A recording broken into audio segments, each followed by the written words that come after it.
میرا دل دھڑک اٹھا، میں آنکھیں پھاڑے دیکھ رہا تھا۔ سائے قریب آئے تو میں نے سدھا کو پہچان لیا۔ اس کے ساتھ بھی ایک دبلی پتلی لڑکی تھی جو جھکی جھکی بھاگ رہی تھی۔ میری جان میں جان آئی، یہ یقیناً نورین ہی تھی۔ سدھا میرے پاس آ کر بیٹھ گئی۔ رگو، یہ لو تمہاری امانت میرے سوامی۔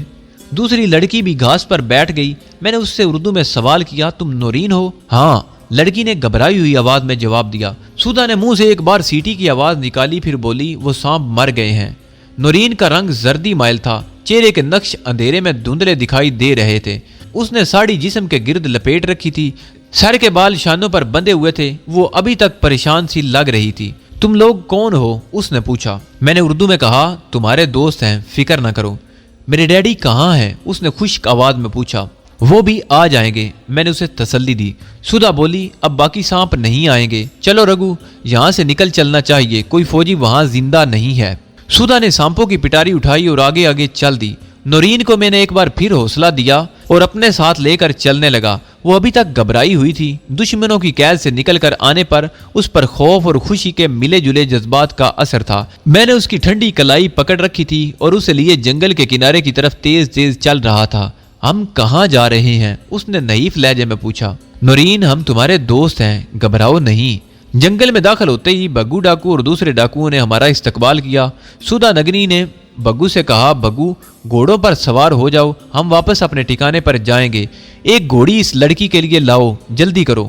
تھوڑی دیر بعد نورین، سدھا نگنی اور اس کے گروہ کے ڈاکو گھوڑوں پر سوار ہو کر گھنے جنگل میں سے گزر رہے تھے۔ ہم سب خاموش تھے، کوئی کسی سے بات نہیں کر رہا تھا، صرف گھوڑوں کے ٹاپوں کی آواز بلند ہو رہی تھی۔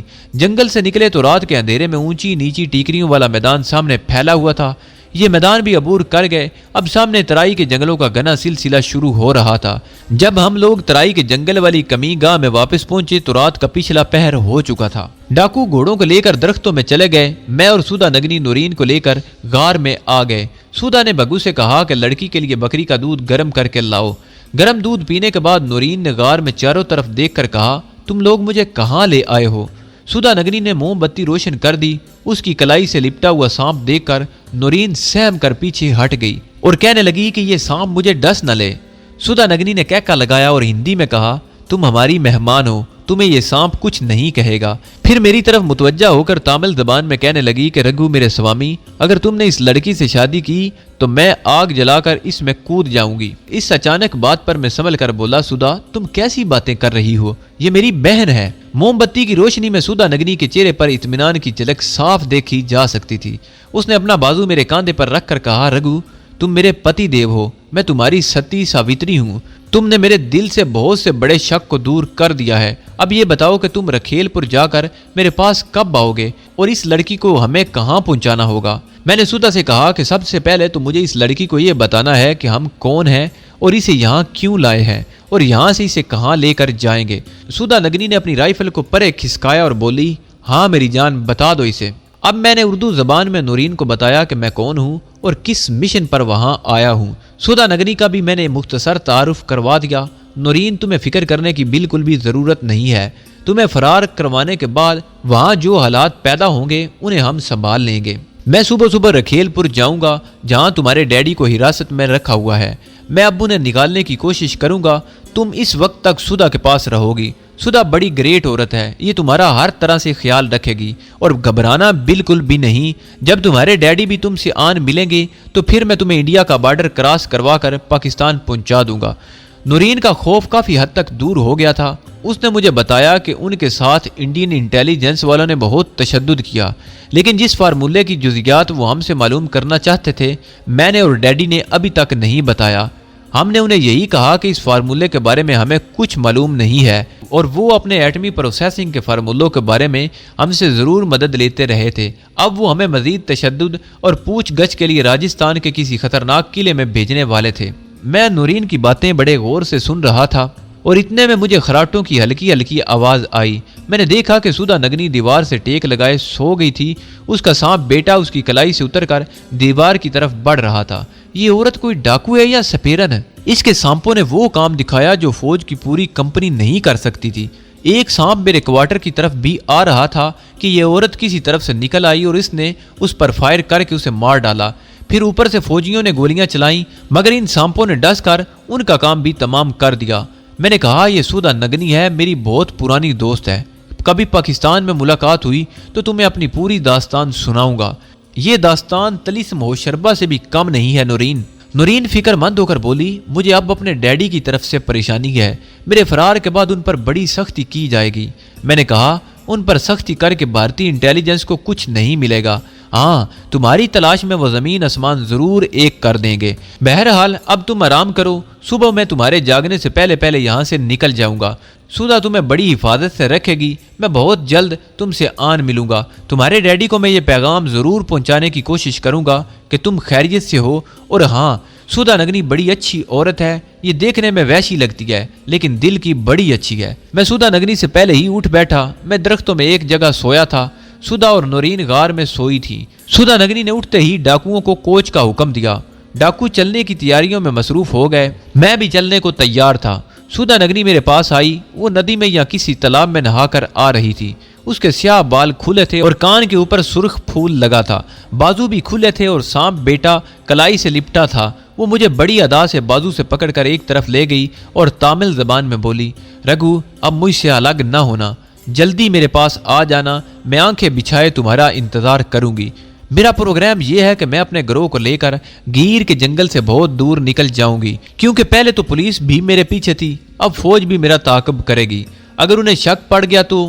بہرحال تمہیں اپنا ٹھکانہ بتائے دیتی ہوں، گیر کے جنگل کے جنوب میں دریائے گارمک بہتا ہے، اس دریا کے پاس 7 کوس کے فاصلے پر امریلی کا چوکا ڈھابے شروع ہوتا ہے۔ یہ 3 کوس لمبا ویران علاقہ ہے، آگے نرولہ کی چٹانوں کی وادی ہے۔ اس وادی میں دن کے وقت بھی ڈر کے مارے کوئی نہیں جاتا، کیونکہ یہ وادی زہریلے سانپوں سے بھری پڑی ہے۔ اس وادی میں پشچم کی جانب ایک پہاڑی ہے جس پر بڑی بڑی چٹانیں سر اٹھائے کھڑی ہیں۔ میرا ٹھکانہ اس پہاڑی کے دامن میں ہوگا، تم جب اس پہاڑی کے دامن میں پہنچو گے تو میرے آدمی خود تم کو مل جائیں گے، اور ہاں سانپوں کی وادی سے مت گھبرانا، تمہیں اس علاقے میں کوئی سانپ نہیں کاٹے گا۔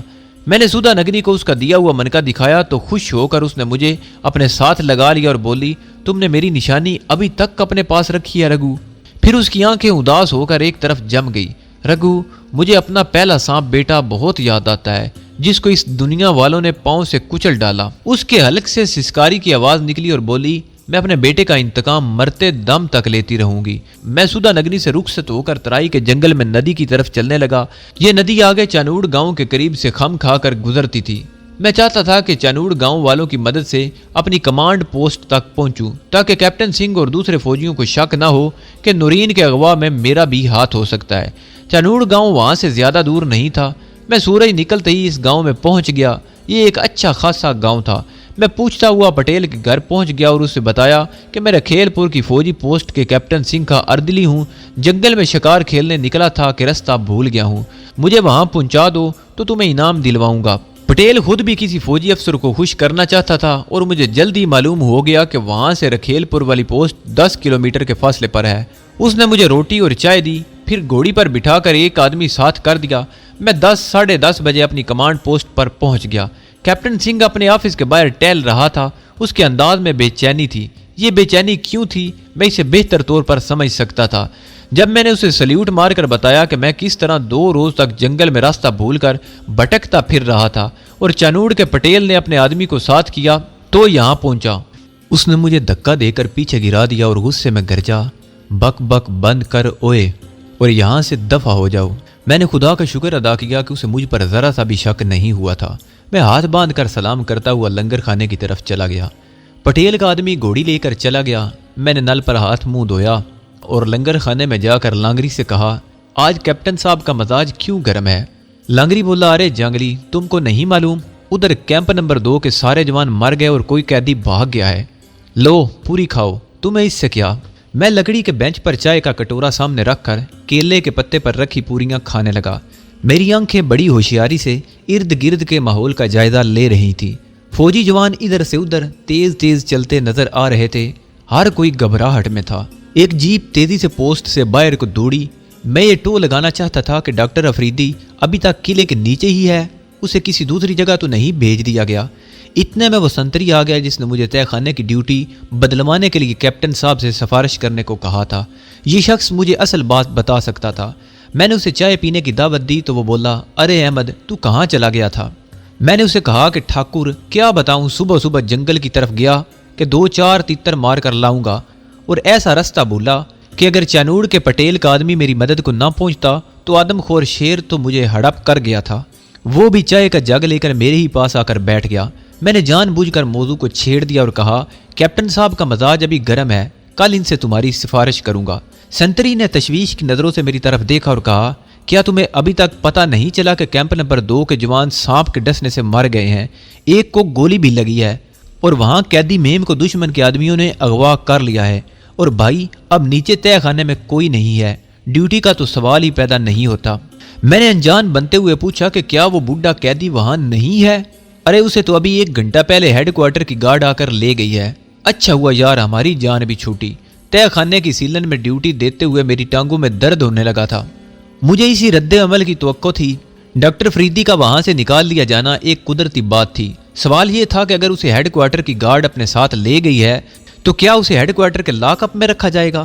ہیڈ کوارٹر احمد آباد کے مضافات میں تھا۔ بہرحال اب میرا بھی وہاں سے فرار ہونے کا وقت آ گیا تھا۔ میں نے تیاری شروع کر دی۔ دوسرے ہی روز کیپٹن سنگھ کو وہاں سے بدل دیا گیا اور اس کی جگہ ایک بنگالی کیپٹن مسٹر گپتا آ گیا۔ فل وردی میں وہ اپنی جیب سے باہر نکلا۔ سنہری فریم والی اینک کے پیچھے اس کی آنکھیں مردہ نظر آ رہی تھیں۔ ان آنکھوں میں مجھے انتہا درجے کی سنگ دلی چھپی ہوئی نظر آ رہی تھی۔ اس نے ایک گہری نظر سے ارد گرد کا جائزہ لیا۔ جوان اٹینشن کھڑے تھے، میں بھی ایک طرف ہاتھ باندھے کھڑا تھا۔ وہ آہستہ سے اپنے سر کو ہلاتا کمانڈ آفس میں داخل ہو گیا۔ میرا ٹارگٹ اب سوراشٹر ہی میں دریائے گارنگ کے پار امریلی کا چوک کا ڈھابہ تھا، جس سے آگے نرولا کی وادی میں پشچم کی جانب پہاڑ کے دامن میں سودا نگری ڈاکو کی کمی گاہ تھی، اور جہاں میرے مشن کی ایک اہم ترین شخصیت نورین بحفاظت موجود تھی۔ میں دوپہر کے کھانے تک آفس کے ارد گرد مختلف کاموں میں مصروف رہا۔ میں نے اب یہاں سے بہت جلد نکل جانے کا پروگرام بنا لیا تھا، کیونکہ یہاں اب میرے لیے خطرہ ہی خطرہ تھا۔ نیا کپتان آیا تھا جو کسی وقت بھی مجھے بلا کر پوچھ گچھ کر سکتا تھا، کیونکہ میں ان سارے فوجیوں میں غیر فوجی اور باہر کا آدمی تھا۔ یہاں سے نکلنے سے پہلے امریلی کے بارے میں معلومات حاصل کرنا ضروری تھا، کیونکہ میں نے امریلی کا نام تو بہت سن رکھا تھا، مگر میں اس طرف کبھی گیا نہیں تھا۔ دوپہر کا کھانا کھانے میں لنگر میں گیا تو وہاں پھر اپنے تہہ خانے والے سنتری سے ملاقات ہو گئی۔ نہ جانے کیوں میں نے اس کے سامنے امریلی کا نام لینا مناسب نہ سمجھا۔ یہ میری ایک کمانڈ جاسوس کی دور اندیشی تھی جس نے مجھے عین وقت پر روک دیا، کیونکہ اگر میں یہاں سے رفو چکر ہو جاتا ہوں اور کیپٹن گپتا کو کسی طرح علم ہو جاتا ہے کہ پاکستانی لڑکی نورین کے فرار اور انڈین فوجیوں کی ہلاکت کی سازش میں میرا بھی ہاتھ ہے، تو سنتری اسے بتا دے گا کہ میں اس سے امریلی کے بارے میں پوچھ رہا تھا۔ پھر فوج کے لیے وہاں منٹوں میں پہنچ جانا کوئی مشکل بات نہیں تھی۔ میں نے یہ کام لاکھن ڈاکو سے لینے کا فیصلہ کیا۔ چنانچہ اپنی ڈیوٹی ختم کرنے کے بعد میں نے سائیکل پکڑی اور رکھیل پور قصبے کی طرف چل پڑا۔ لاکھن اپنے مکان کے ذہن میں چارپائی پر بیٹھا روٹی کھا رہا تھا۔ مجھے دیکھ کر بڑا خوش ہوا۔ میں نے کہا، آج تم سے ملنے کو بہت جی چاہ رہا تھا۔ لاکھن بولا، آؤ بیٹھو روٹی کھاؤ۔ روٹی ہم نے مل کر کھائی اور اس کے بعد بیڑیاں سلگا کر باتیں کرنے لگے۔ باتوں باتوں میں اس سے امراوتی کے شہر کا ذکر کیا کہ وہاں میرے ایک رشتہ دار ہیں، جی چاہتا ہے کہ کبھی ادھر کبھی چکر لگاؤں۔ لاکھن پور، ارے تو چھٹی لے کر چلے کیوں نہیں جاتے؟ اپنے رشتہ داروں سے ملتے رہنا چاہیے، رشتہ دار آخر اپنے ہی ہوتے ہیں۔ میں نے کہا، دادا یہ امراتی یہاں سے کتنی دور ہوگا؟ وہ بولا، تمہیں احمد آباد سے ٹرین پکڑنی پڑے گی، تم ڈانڈ کے ریلوے اسٹیشن پر اتر جانا، وہاں سے تمہیں بس مل جائے گی۔ آگے بولا، ریا کا قصبہ آتا ہے، یہاں سے ایک راستہ امریلی کو جاتا ہے اور دوسرا امراتی کو۔ صبح کو چلو گے تو شام کو وہاں پہنچو گے۔ میں نے سارا نقشہ ذہن میں بٹھا لیا۔ وہ بولا، امراتی شہر جتنا قصبہ ہو گیا ہے، ریلوے لائن بن رہی ہے ادھر، اگلے سال تیار ہو جائے گی، ریلوے اسٹیشن بھی بن رہا ہے، پھر راستہ چھوٹا ہو جائے گا، ڈانڈ سے سیدھی ریل جایا کرے گی۔ میں نے اٹھتے ہوئے کہا، اچھا دادا اب میں چلتا ہوں، شام ہو رہی ہے۔ فیروز بھائی کے بارے میں اس نے صرف اتنا بتایا کہ وہ ابھی تک پولیس والوں کی حراست میں ہے۔ میں چپکے سے اجازت لے کر وہاں سے سائیکل پر سوار ہو کر نکل آیا۔ شام کا اندھیرا پھیلنے سے پہلے میں واپس کمانڈ پوسٹ پر پہنچ گیا۔ میں نے جھونپڑے میں جا کر روپوں کا جائزہ لیا۔ میرے پاس 500 روپے تھے۔ یہ روپے میرے سفر کے اخراجات سے بہت زیادہ تھے۔ میرا پروگرام یہ تھا کہ میں صبح اندھیرے یہاں سے چل کر رکھیل پور سے بس پکڑوں گا جو مجھے احمد آباد پہنچا دے گی، اور پھر احمد آباد میں اپنے مکینک ایجنٹ سے ملے بغیر ڈانڈ کی طرف نکل جاؤں گا، اور اپنے ایجنٹ سے مل کر وقت ضائع کرنے کی ضرورت نہیں تھی۔ آخر مجھے نورین کو لے کر واپس اسی کے پاس آنا تھا۔ میرے منصوبے میں یہ بھی شامل تھا کہ کیپٹن گپتا سے یہ کہہ کر ایک دن چھٹی لے لوں کہ رکھیل پور اپنے ایک بیمار دوست کی عیادت کے لیے جا رہا ہوں، تاکہ میرے اچانک غائب ہو جانے سے اسے شک نہ پڑے۔ رات کا کھانا کھانے میں لنگر میں آ گیا، کچھ نئے چہرے نظر آ رہے تھے۔ معلوم ہوا کہ تھوڑی دیر پہلے احمد آباد سے کچھ نئے فوجی آئے ہیں جن کا تعلق انٹیلیجنس سے ہے۔ میں محتاط ہو گیا۔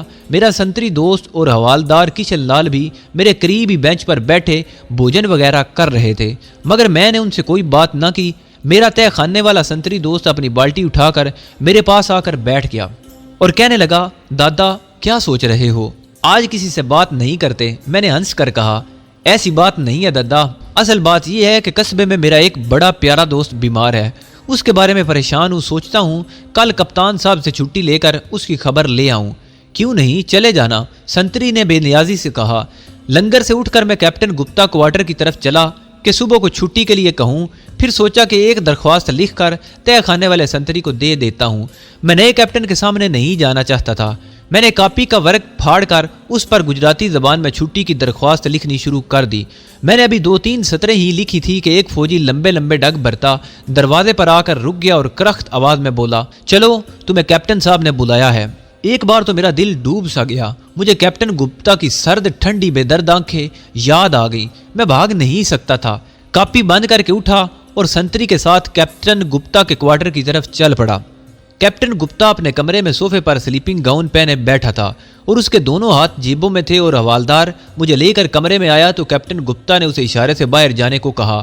حوالدار سلیوٹ کر کے چلا گیا۔ اس بنگالی کیپٹن کے چہرے پر کچھ ایسے مشکوک قسم کے تاثرات تھے کہ میرا ماتھا ٹھنکا کہ دال میں کچھ کالا ہے۔ بہرحال میں نے اپنے چہرے سے کچھ ظاہر نہ ہونے دیا اور سلام کر کے ادب سے ایک طرف کھڑا ہو گیا۔ کیپٹن گپتا نے ایک پل کے لیے اپنی چھوٹی چھوٹی سرد آنکھیں میرے چہرے پر گاڑ دی۔ اس کی نگاہوں کی بے جان ٹھنڈک مجھے اپنے جسم کے رگوں پہ میں اترتی محسوس ہوئی، تو میں نے مسکین صورت بنا کر کہا، سر آپ نے مجھے یاد کیا ہے؟ بنگالی کیپٹن بدستور مجھے گھورتا رہا، پھر اس نے مجھے صوفے پر بیٹھنے کا اشارہ کیا۔ میں ایک ادنا ملازم کی طرح صوفے کے کونے پر سمٹ کر بیٹھ گیا۔ اب کیپٹن گپتا ہندی میں بولا، تم گجراتی مسلمان ہو؟ میں نے کہا، جی ہاں صاحب جی، سورت میں پیدا ہوا تھا، میرے ماں باپ بچپن ہی میں مر گئے تھے اور میں۔ کیپٹن گپتا نے میری بات کاٹ دی، تم شہر چھوڑ کر اس قصبے رکھیل پور میں نوکری کی تلاش میں کیوں آئے تھے؟ میں بے حد محتاط ہو گیا کیونکہ اس بنگالی کیپٹن کو مجھ پر شک ہو چکا تھا۔ میں نے آئزانہ لہجے میں کہا، صاحب جی شہر میں کوئی کام نہ ملا تو ادھر آ گیا، قصبے میں چھوٹا موٹا کام بھی مل گیا تو روکھی سوکھی کھا کر گزارا ہو جائے گا۔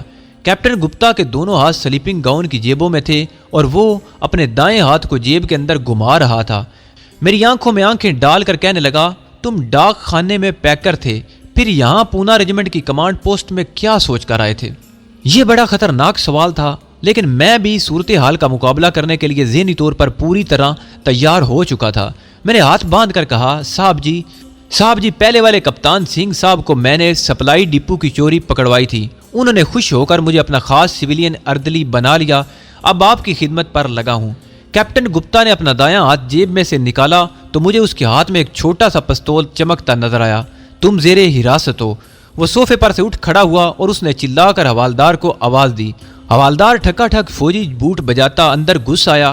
کیپٹن گپتا نے اسے حکم دیا کہ اسے کوارٹر گارڈ میں لے جا کر بند کر دو، یہ دشمن کا جاسوس ہے۔